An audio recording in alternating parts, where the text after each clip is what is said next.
आनुवंशिकता एवं जैव विकास। इस अध्याय के हम लोग पाठगत प्रश्न एवं उत्तर देखेंगे इस वीडियो में। पहला प्रश्न, यदि एक लक्षण ए अलैंगिक प्रजनन वाली समष्टि के 10% सदस्यों में पाया जाता है तथा लक्षण बी उसी समष्टि में 60% जीवों में पाया जाता है तो कौन सा लक्षण पहले उत्पन्न होगा? उत्तर, लक्षण बी। अलैंगिक प्रजनन वाली समष्टि में 60% जीवों में पाया जाता है जो लक्षण ए प्रजनन वाली समष्टि से 50% अधिक है, इसलिए लक्षण बी पहले उत्पन्न हुआ होगा।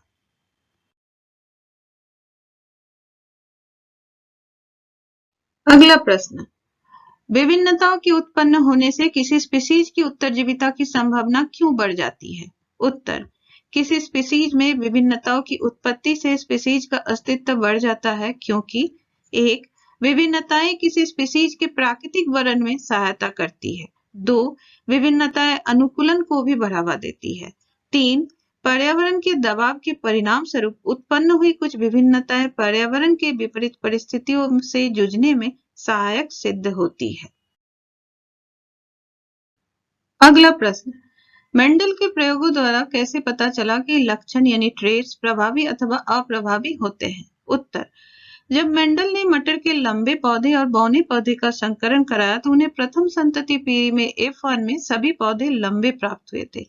इसका अर्थ था कि 2 लक्षणों में से केवल एक पैतृक लक्षण ही दिखाई दिया, उन दोनों का मिश्रित परिणाम दिखाई नहीं दिया। उन्होंने F1 पीढ़ी के पौधों को स्वपरागण से उगाया।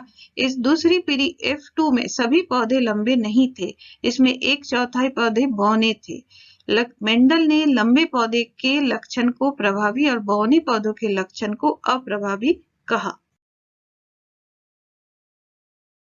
प्रश्न, मेंडल के प्रयोगों से कैसे पता चला कि विभिन्न विकल्पी लक्षण स्वतंत्र रूप से वंशानुगति करते हैं? उत्तर, मेंडल ने गोल बीज वाले लंबे पौधों का झुर्रीदार बीजों वाले बौने पौधों से संकरण कराया तो F1 संतति में सभी पौधे प्रभावी लक्षणों के थे, परंतु F2 संतति में कुछ बौने पौधे गोल बीज वाले, कुछ लंबे झुर्रीदार बीज वाले पौधे भी थे, अतः ये लक्षण स्वतंत्र रूप से वंशानुगति करते हैं।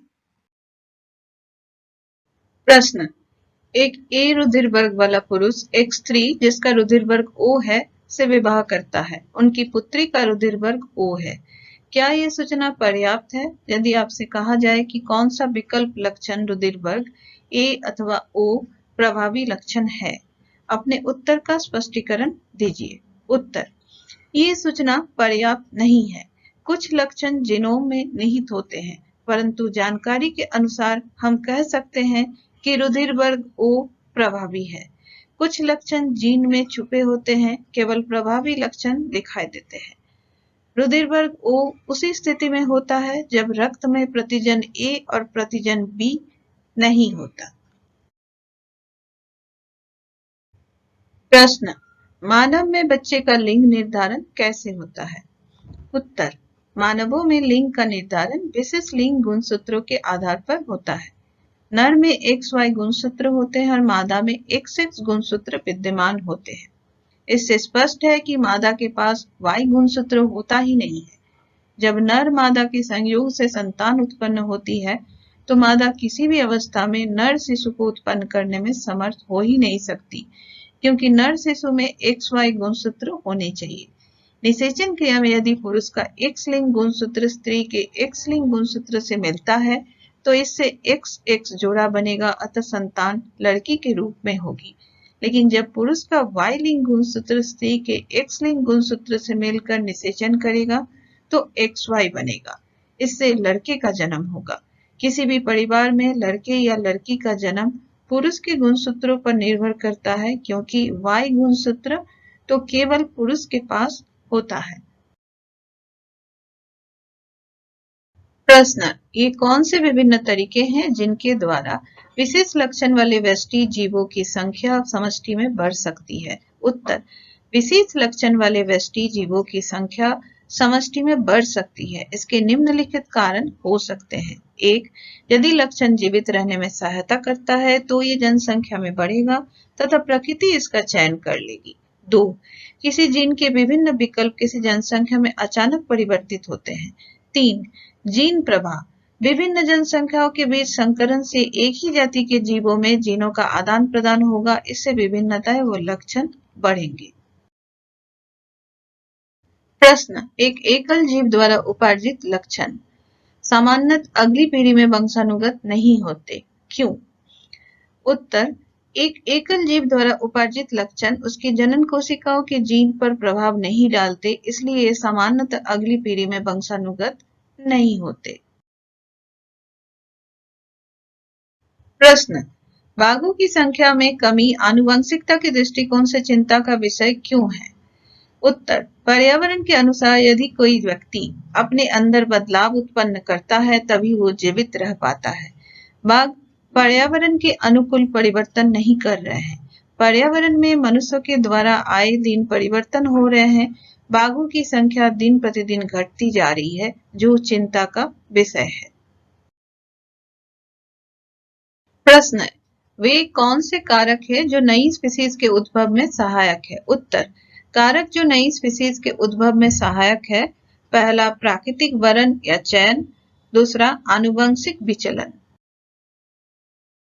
प्रश्न, क्या भौगोलिक पृथक्करण स्वपरागी स्पीशीज के पौधों के जातीय उद्भव का प्रमुख कारण होगा, क्यों या क्यों नहीं? उत्तर, हाँ, भौगोलिक पृथक्करण स्वपरागी स्पीशीज के पौधों की उद्भव का प्रमुख कारण हो सकता है, क्योंकि 1. पृथक्करण के कारण दो जनसंख्याओं के बीच जीनों की प्रजाति कम हो जाती है और लंबे समय के पश्चात दोनों जनसंख्याएं आपस में संकरण नहीं कर पाती। अनियमित अनियोजित संलयन के कारण भी नए लक्षण उत्पन्न होते हैं। 3. अर्धसूत्रीय विभाजन के समय युग्मक बनने में क्रॉसिंग ओवर के कारण विभिन्नताएं उत्पन्न होती हैं। 4. युग्मक जनन के समय नए पुनर्योजन उत्पन्न होते हैं। प्रश्न, क्या भौगोलिक पृथक्करण अलैंगिक जनन वाले जीवों के जातीय उद्भव का प्रमुख कारक हो सकता है, क्यों अथवा क्यों नहीं? उत्तर, नहीं, अलैंगिक जनन वाले जीवों में पीढ़ियों तक विभिन्नता उत्पन्न नहीं होती। भौगोलिक पृथक्करण से अनेक पीढ़ियों तक उन पर कोई प्रभाव नहीं पड़ेगा, क्योंकि अति न्यून विभिन्नताएं स्पीशीज के लिए पर्याप्त नहीं होती। प्रश्न, उन अभिलक्षणों का एक उदाहरण दीजिए जिनका उपयोग हम दो स्पीशीज के विकासीय संबंध निर्धारण के लिए करते हैं। उत्तर, यदि दो विभिन्न स्पीशीज की उत्पत्ति और संरचना समान होती है तथा उनके महत्वपूर्ण लक्षण आपस में मिलते जुलते हैं, हम तब कह सकते हैं कि वो एक दूसरे से संबंधित है, अन्यथा नहीं। उदाहरण, कीट तथा पक्षियों में पंख होते हैं, लेकिन उनकी संरचना तथा उत्पत्ति बहुत ही भिन्न होती है, इसलिए वो एक दूसरे के निकट संबंधी नहीं है। दूसरा, पक्षी तथा चमगादड़ दोनों में पंख होते हैं, उनकी आंतरिक संरचना तथा उत्पत्ति भी समान है, इसलिए वो निकट संबंधी है। ये विकासीय संबंध निर्धारण की ओर संकेत करता है।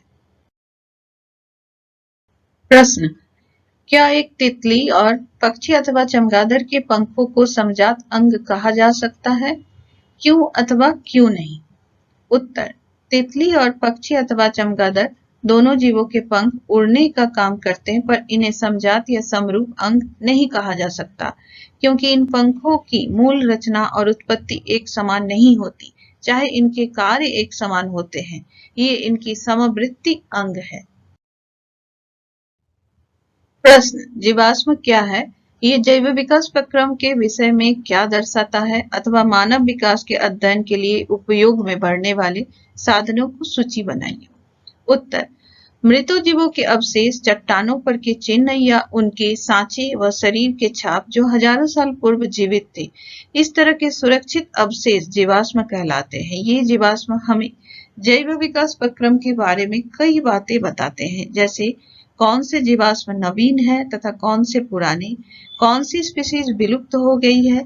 ये जीवाश्म विकास विभिन्न रूपों तथा वर्गों में कभी वर्णन करते हैं, गुणों को भी ज्ञात कर सकते हैं। वर्तमान समय में पाए जाने वाले सभी जीव पहले अस्तित्व में नहीं आए थे। इनसे निम्नलिखित जानकारियां प्राप्त होती है। एक, आज पाए जाने वाले जीव जंतुओं से पुरातन काल में पाए जाने वाले जीव जंतु बहुत भिन्न थे। 2, विभिन्न पौधों और जंतुओं के वर्ग के विकास क्रम का पता चलता है। 3, टेरिडोफाइटा और जिम्नोस्पर्म से एंजियोस्पर्म विकसित हुए। 4, सरल जीवों से ही जटिल जीवों का विकास हुआ। 5, पक्षियों का विकास सरीसृपों से हुआ। 6, मानव विकास की प्रक्रिया का पता चलता है। प्रश्न, क्या कारण है कि आकृति, आकार, रंग, रूप में इतने भिन्न दिखाई पड़ने वाले मानव एक ही स्पीशीज के सदस्य हैं? उत्तर, विभिन्न स्थानों पर मिलने वाले मानवों की आकृति, आकार, रंग, रूप में भिन्नता वास्तव में आभासी है। इनकी भिन्नता का जैविक आधार तो है, पर सभी मानव एक ही स्पीशीज के सदस्य हैं। उनमें किसी प्रकार का आनुवंशिक विचलन नहीं है। आनुवंशिक विचलन ही किसी स्पीशीज को दूसरे से भिन्न करता है। प्रश्न, विकास के आधार पर क्या आप बता सकते हैं कि जीवाणु, मकड़ी, मछली तथा चिंपैंजी में किसका शारीरिक अधिकल्प उत्तम है? अपने उत्तर की व्याख्या कीजिए। उत्तर, जब पृथ्वी पर जीवन का विकास हुआ था, तब जीवाणु सबसे पहले बनने वाले जीव थे। युगों बाद ये अभी भी अपना अस्तित्व कायम रखे हुए हैं। उन्होंने पर्यावरण में आने वाले सभी परिवर्तनों को सफलतापूर्वक झेला है और उनके अनुसार अनुकूलन किया है। इसलिए वे विकास के आधार पर पूर्ण रूप से सफल और समर्थ है। इसी प्रकार मकड़ी, मछली तथा चिंपैंजी ने भी अपने अपने जीवन को विपरीत परिस्थितियों में ढालने के लिए अनुकूलन किया है। इसलिए सभी का शारीरिक अधिकल्प उत्तम है। किसी को भी शारीरिक अधिकल्प निकृष्ट नहीं कहा जा सकता। तो यहीं पे हम लोग का पाठगत प्रश्नों का ये वीडियो खत्म होता है। और वीडियो अच्छा लगे तो इसे लाइक एंड सब्सक्राइब जरूर कीजिए।